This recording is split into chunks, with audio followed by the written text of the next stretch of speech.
I'm Dr. Amanda, orthodontist at StraightSmile Solutions.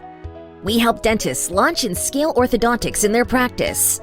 Today, we'll be sharing some content from a webinar that was co-hosted with Ms. Tamara Thomas of Facial Physique Oral Myofunctional Therapy. To connect with Ms. Thomas, please use this QR code or visit www.facialphysique.com. If you want to help with an orthodontics case, please contact Dr. Amanda with @StraightSmile Solutions, www.straightsmilesolutions.com, or click on her QR code. Working on neuromuscular reeducation of the head, neck, and throat muscles with other professionals. Yes, in a nutshell, it's basically exercises, but it's deeper than that as far as coordination, which relates to airway. So we do assess for tongue tie versus tongue thrust. So if there's a restriction that we suspect, we do work with the professional. It can be an ear, nose, and throat physician. It can be a dental professional, a dentist who would do the release and do the assessment. I'm kind of giving you the red flags of, yeah, there looks like there's a restriction there, but they definitely have to give you the diagnosis and the reasons why. So you do want to make sure, so even as in hygiene school, right? I wasn't taught about tongue tie, and a lot of us in dental schools and stuff aren't taught about it in depth. That was not. Right. So you do want to make sure that you're referring to somebody that understands it and has had extra training in it. So one of the main places is the Breath Institute. So it is a ear, nose, and throat physician. His name is Dr. Suresh Sagi. I don't know if you guys, I know I talked about, I talked about him last time, and that tongue range of motion scale that I was just going over. He's the one that helped develop that at Stanford along with other professionals, but he's kind of on the forefront with everything, and he has a technique of releasing the tongue, and he trains others. And so I usually will refer to somebody that has been trained by him. You can do that by going to thebreathinstitute.com, and there's a list of providers that have been throughout. So then they you kind of speak the same language. They understand myofunctional therapy. They collaborate together. So tongue tie, tongue thrust. So I explained tongue tie is a physical problem. That frenulum underneath the tongue is just short. It's not allowing the range of motion to be where we need it to be for myofunctional therapy. And that's indication of the tongue swinging, the jaw swinging, like I showed you, and not having full range of motion by opening wide and being able to lift the tip of the tongue to the roof of the mouth. And then also that suctioning would be the back of the tongue. So those are the two ways. So yeah, tongue tie, does it look like there's some kind of restriction that may be present there? For sure, I would have you evaluated by a provider. Tongue thrust can just be low muscle tone. So we see this a lot with just muscles that aren't strong. So a child that may not be tied, but has had severe allergies their whole life, and the only way they could breathe is through their mouth. Well, if they're breathing through their mouth, their tongue is low, which means they're not utilizing their tongue to its fullest potential. So we'll see a lot of low muscle tone. So tongue tie, tongue thrust, they usually go hand in hand more often than not. On rare occasions, sometimes there won't be any restriction, but they'll definitely be low tone. And the reason why it's important is because obviously relapse can occur with orthodontics, or not a wide palate, like we'll go over. Interrupt me if you need me to at all, okay? If you have any questions or anything. Myofunctional therapy, our main focus is airway. Tongue tie and tongue thrust are just clues that this is going on. So we work on full body health. So we're not the end all be all. We are part of a team of different people. You have the release provider, you have the orthodontist, you may have the ear, nose, and throat physician, you may have the myofascial release person, you may have a chiropractic. You can't just do myofunctional therapy and then everything is gone. So it's kind of like peeling the onion. There's different layers of dysfunction that have occurred all these years, and we're just getting back to that root cause of why did you develop that way. But our main focus is that there isn't any obstruction, and that we're supporting the airway, because obviously airway is life. So again, I always kind of beat this into the patient's No, it's good. By the time we're done, so you're always breathing through your nose, lips are always closed, your tongue is always on the roof of the mouth without those 2 points that I was showing you, without touching any teeth, and that you're swallowing without the tongue pushing against the teeth. So we're limiting that thrust. In an infant, if they have that, then usually the tongue, the craniofacial growth will develop nicely. If there's restriction or any compensations, then we start to see that craniofacial development had, not optimal. So this is just a diagram of where the tip of the tongue should sit. So the oval is the spot. Can you see my cursor? I can see it. I'm trying to do that and I'm like, I can't do that. So that's good. And then the back of the tongue should be completely in the roof of the mouth.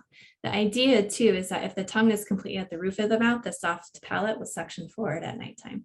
So we don't have that tongue going back. Again, that's not comfortable. Yeah, I can't do that. Yeah, then you'll start to get snoring, signs of sleep disordered breathing. So the tip of the tongue on the first spot, so in therapy, we call this oval the first spot, and I call the last two, the second spot. So we want to work on that. But the main goal is to create awareness so they can tell you. 95% of therapy is awareness. I always put this in here because people are like, oh, my kid doesn't mouth breathe. But even if there's just a tiny bit of opening of the lips, we want those lips completely closed. 100%. Lip, then there's low lip tone and mouth breathing can occur. So these are just diagrams of what we want it to look like. We want there to be a nice U-shaped palate versus a V-shaped palate. I explain to patients that there's a V-shaped palate. The tongue can't be at the roof of the mouth. There's not a large cage for it. There's more crowding. A lot of times teeth will have to be taken out, and the goal is we want to create that. So we want an airway focused provider to where they're gonna optimize the amount of space that's in there. If the tongue is at the roof of the mouth, then that's the goal, is that it's able to be nice and wide and that you're closing gaps versus trying to create space. Have you seen this little boy? I think I went over this probably in the I think you showed me him last time, or I saw him on your website or something like that. Yeah, he looks familiar. Yeah, that looks super SDB, like to the max. Chapped lips, everything. Chapped lips. So dysfunction, what we call orofacial dysfunction, is the low tongue tones. If you see the tongue, it's in between the teeth. There's a little bit of crowding in those baby teeth too. You want there to be nice wide area. Also, the nasal passages, the nostrils, they're vertical versus horizontal. That just is an indication that the roof of the mouth isn't very wide, because the roof of the mouth is the floor of the sinus. And then you can see he just looks tired. There can be what we call venous pooling underneath the eyes. That means sleep isn't great. So just a lot of dysfunction, oral dysfunction. So our goal is that those 4 goals, those lips are going to be closed, the tongue's going to be at the roof of the mouth, and we can really help this child grow accordingly. In adults, myofunctional therapy has been studied, and on how myofunctional therapy affects adults with sleep disordered breathing. And so it's about 50%. So it won't cure patients of sleep apnea. Obviously, we want them to talk with their physicians, but a lot of times patients won't wear their CPAP machine because it's uncomfortable. And if we can get them to breathe through their nose, usually they can be pretty compliant with the CPAP. The goal is that they have less apneic events during the night, and that their CPAP can be titrated accordingly. So they're getting more oxygen for sure. So again, dysfunction, how does it create problems? Poor facial growth won't support a healthy airway. It can dental problems, crowding, increased risk of cavities. If there's mouth breathing going on, because that pH balance is completely different. Enamel wear, if there's a lot of grinding or clenching going on, recession for some patients that may clench. Periodontal disease can be affected. Obviously, oral hygiene plays a role in all of that too, but those are some of the things that can happen. Increased risk of sleep disordered breathing, including sleep apnea. Chronic pain, like I was explaining, the shoulders, if there's a forward head posture, that bowling ball, 10 pounds of the head being forward is going to put pressures on the neck muscles, and then eventually TMJ issues if there's compensation and the proper muscles aren't being used, and there's swinging of the mandible. I think we went over this as well. Mouth breather versus nasal breather. Just the cheekbones, everything is nice and wide versus the retrognathic. Everything grows wide instead of nice and long. So we walked through the evaluation. I explained birth, earlier, so I won't have to go too much into depth about this, but birth and feeding, why those are important to ask those questions. Oral habits, if there's anything that's causing the tongue to be at the roof or the floor of the mouth. Ear infections, if there's improper swallowing, a lot of times there can be the regurgitation. And if there's chronic ear infections, then there's probably something going on with the tongue as well. Mhm. Speech therapy, a lot of times if children are in speech therapy without it being resolved, then it might just be that there's a restriction present. Range of motion isn't great. Yeah. So they're not able to get the tongue where they need it to be to create those sounds. So we need to make sure that we are assessing for that and referring to speech therapists if necessary. I think it's fascinating that they never connected the dots between occlusion for me, the speech therapy, and possible restrictions. So interesting. Yep, I'm in the same boat as you. That's why I'm in this field. I was missed.